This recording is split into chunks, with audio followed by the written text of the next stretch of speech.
ನಮಸ್ಕಾರ ಎಲ್ರಿಗೂ ಸ್ವಾಗತ ಚಾನಲ್ಗೆ. ಇವತ್ತಿನ ರೆಸಿಪಿ ಬಂದ್ಬಿಟ್ಟು ಬೂತಾಯಿ ಫಿಶ್ ಕರಿ. ನಮ್ಮ ಕಡೆ ತರಲೆ ಮೀನು ಅಂತ ಕರೀತಾರೆ. ತರಲೆ ಮೀನಿನ ಫಿಶ್ ಕರಿ ಇದನ್ನು ಹೇಗೆ ಮಾಡೋದು ಅಂತ ನೋಡ್ಕೊಂಡು ಬರೋಣ. ಏನೇನು ಬೇಕು ಸಾಮಗ್ರಿಗಳು ಅಂತಲೂ ಕೂಡ ನೋಡೋಣ. ಮೊದಲನೇದಾಗಿ ನಾನಿಲ್ಲಿ 15 ಬ್ಯಾಡಗೆ ಮೆಣಸಿನ್ಕಾಯಿ, 7ರಿಂದ 8 ಬೆಳ್ಳುಳ್ಳಿ ಎಸ್ಲು, ಹಾಗೆಯೇ ಒಂದು ಅರ್ಧ ಉಳ್ಳಾಗಡ್ಡೆನ ಕಟ್ ಮಾಡಿಟ್ಟಿದ್ದೀನಿ, ಈರುಳ್ಳಿ, ಹಾಗೆಯೇ ಒಂದು ನಿಂಬೆ ಹಣ್ಣಿನ ಗಾತ್ರದಷ್ಟು ಹುಣಸೆ ಹಣ್ಣನ್ನು ತೆಗೆದುಕೊಂಡಿದ್ದೀನಿ. ತೆಂಗಿನಕಾಯಿ ತುರಿ ಸ್ವಲ್ಪನೇ ತೆಗೆದುಕೊಳ್ಬೇಕು, ಜಾಸ್ತಿ ತೆಗೆದುಕೊಳ್ಬಾರ್ದು. ತೆಂಗಿನಕಾಯಿ ತುರಿ ಮತ್ತು ಅರಿಶಿನ ಪೌಡರ್, ಹಾಗೆಯೇ ಧನಿಯಾ ಬೀಜ, ಜೀರಿಗೆ ಮತ್ತು ಸೋಂಪು ಎರಡೂ ಕೂಡ ಅರ್ಧ ಟೇಬಲ್ ಸ್ಪೂನ್ ಅಷ್ಟಿದೆ.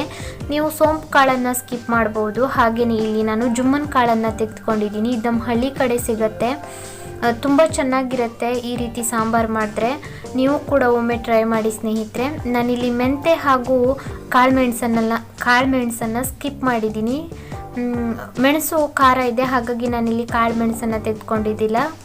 ಫಿಶನ್ನು ಚೆನ್ನಾಗಿ ಕಟ್ ಮಾಡಿ ವಾಶ್ ಮಾಡಿಟ್ಟಿದ್ದೀನಿ. ಮಸಾಲೆ ಕೂಡ ರುಬ್ಕೊಂಡು ಬಂದೆ ನಾನು. ಇವಾಗ ಒಂದು ಪಾತ್ರೆ ಇಟ್ಟಿದ್ದೆ, ಮಸಾಲೆನ ಹಾಕ್ತಾ ಇದ್ದೀನಿ ಪಾತ್ರೆಗೆ. ಎಷ್ಟು ನೀರು ಬೇಕು ಅಂತ ನೋಡಿಬಿಟ್ಟು ಹಾಕಿ, ಒಮ್ಮೆಲೇ ಹಾಕೋದಕ್ಕೆ ಹೋಗಬೇಡಿ. ತೀರಾ ತೆಳುವಾಗೋದ್ರೂ ಕೂಡ ಚೆನ್ನಾಗಾಗಲ್ಲ ಫಿಶ್ ಕರಿ. ಒಂದು ಮೀಡಿಯಮ್ ಥಿಕ್ನೆಸ್ಸಲ್ಲಿ ಇರಬೇಕು.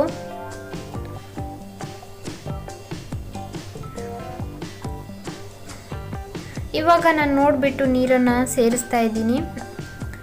ಇಷ್ಟು ಗಟ್ಟಿಯಾಗಿದ್ದರೆ ಸಾಕು ಅಂತ ನನಗನ್ನಿಸ್ತು. ಇಲ್ಲಿಗೆ ನಾನು ನೀರನ್ನು ಹಾಕೋದನ್ನು ಸ್ಟಾಪ್ ಮಾಡಿದ್ದೀನಿ. ಇವಾಗ ರುಚಿಗೆ ತಕ್ಕಷ್ಟು ಉಪ್ಪನ್ನು ಕೂಡ ಇದಕ್ಕೆ ಆ್ಯಡ್ ಮಾಡ್ತಾ ಇದ್ದೀನಿ.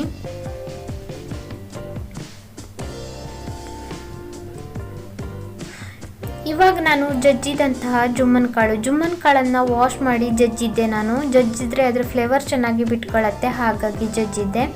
ಇವಾಗ ಅದನ್ನು ಕೂಡ ಸೇರಿಸ್ತಾ ಇದ್ದೀನಿ. ಇದು ಒಂದು 10ರಿಂದ 15 ಇದೆ. ತುಂಬ ಚೆನ್ನಾಗಾಗುತ್ತೆ. ಈ ಬೂತಾಯಿ ಫಿಶ್ ಕರಿ ಮಾಡ್ತೀವಲ್ವ ನಾವು, ಅದನ್ನು ಹಾಕಿದ್ರೆ ತುಂಬ ಟೇಸ್ಟಿಯಾಗಿರುತ್ತೆ. ಹುಳಿ ಖಾರವಾಗಿ, ಹಾಗೆಯೇ ಆ ಜುಮ್ಮನ್ ಕಾಳು ಅದರ ಫ್ಲೇವರ್ ಬಿಟ್ಕೊಳ್ಳುತ್ತೆ, ತುಂಬ ಟೇಸ್ಟಿಯಾಗಿ ಬರುತ್ತೆ. ಫಿಶನ್ನು ನಾನು ವಾಶ್ ಮಾಡಿಟ್ಟಿದ್ದೆ, ಅದನ್ನು ಇವಾಗ ಒಂದೊಂದಾಗಿ ಹಾಕ್ತಾ ಇದ್ದೀನಿ ಸಾಂಬಾರಿಗೇನೆ. ಎಲ್ಲ ಶಾಪಲ್ಲೂ ಕೂಡ ಸಿಗಬಹುದು ಅಂತ ಅಂದ್ಕೊಂಡಿದ್ದೀನಿ. ನಮ್ಮ ಕಡೆ ಇದು ಸಂತೆ ಮಾರ್ಕೆಟಲ್ಲಿ ಮಾರೋದಕ್ಕೆ ಬರುತ್ತೆ, ಹಾಗೆಯೇ ಅಂಗಡಿಗಳಲ್ಲೂ ಕೂಡ ಸಿಗುತ್ತೆ. ಜುಮ್ಮನ್ ಕಾಳು ಕೊಡಿ ಅಂದರೆ ಕೊಡ್ತಾರೆ. ಹಳ್ಳಿ ಕಡೆ ಇದನ್ನು ಬೆಳೀತಾರೆ, ಅಮ್ಮನ ಮನೆ ಕಡೆ ಎಲ್ಲ ಸಿಗುತ್ತೆ. ಎಲ್ಲ ಕಡೆನೂ ಸಿಗುತ್ತೆ ಇಲ್ವೋ ಗೊತ್ತಿಲ್ಲ ಸ್ನೇಹಿತರೆ. ನಿಮ್ಮ ಹತ್ರ ಜುಮ್ಮನ್ ಕಾಳು ಇಲ್ಲ ಅಂತಂದಲ್ಲಿ ನೀವು ಈರುಳ್ಳಿನ ಹಾಕ್ಬಹುದು ಸಾಂಬಾರಿಗೆ, ಅದು ಕೂಡ ಚೆನ್ನಾಗಾಗುತ್ತೆ. ಈರುಳ್ಳಿನ ಸಣ್ಣದಾಗಿ ಹೆಚ್ಚಿಬಿಟ್ಟು ಹಾಕ್ಬೋದು ಸಾಂಬಾರಿಗೆ. ನಾನಿವಾಗ ಎಲ್ಲ ಫಿಶನ್ನು ಕೂಡ ಒಂದೊಂದಾಗಿ ಹಾಕ್ತಾ ಇದ್ದೀನಿ. ಇವಾಗ ಇದನ್ನು ಹಾಗೇ ಕುದಿಸೋಣ. ಇದಕ್ಕೆ ಸ್ಪೂನ್ ಹಾಕೋದು ಬೇಡ. ಸ್ಪೂನ್ ಹಾಕಿಬಿಟ್ರೆ ಮೀನೆಲ್ಲನೂ ಕೂಡ ಗಸಿ ಆಗಿಬಿಡತ್ತೆ. ಹಾಗಾಗಿ ನಾನು ಒಮ್ಮೆ ಕುದಿಸಿದ ನಂತರನೇ ಇಲ್ಲಿ ಸ್ಪೂನನ್ನು ಹಾಕಿಬಿಟ್ಟು ನಿಮಗೆ ತೋರಿಸ್ತಾ ಇದ್ದೀನಿ. ಇವಾಗ ಫಿಶ್ ಬೆಂದಿದೆ.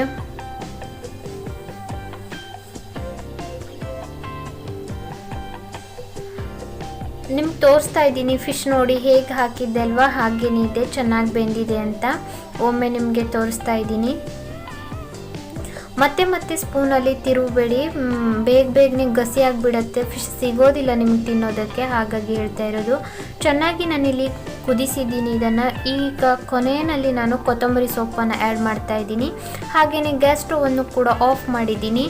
ಬೂತಾಯಿ ಫಿಶ್ ಕರಿ ಮಾಡೋದು ನಮ್ಮ ಕಡೆ ಇಷ್ಟೇನೆ ಸ್ನೇಹಿತರೆ. ಇವತ್ತಿನ ರೆಸಿಪಿ ಇಷ್ಟ ಆಗಿದ್ದಲ್ಲಿ ದಯವಿಟ್ಟು ವಿಡಿಯೋಗೆ ಲೈಕ್ ಮಾಡಿ, ಶೇರ್ ಮಾಡಿ, ಕಾಮೆಂಟ್ ಮಾಡಿ. ಹೋಗಿ ಬರ್ತೀನಿ, ಸಿಗೋಣ ಇನ್ನೊಂದು ರೆಸಿಪಿಯೊಂದಿಗೆ. ಅಲ್ಲಿವರೆಗೂ ನಿಮಗೆ ಧನ್ಯವಾದ.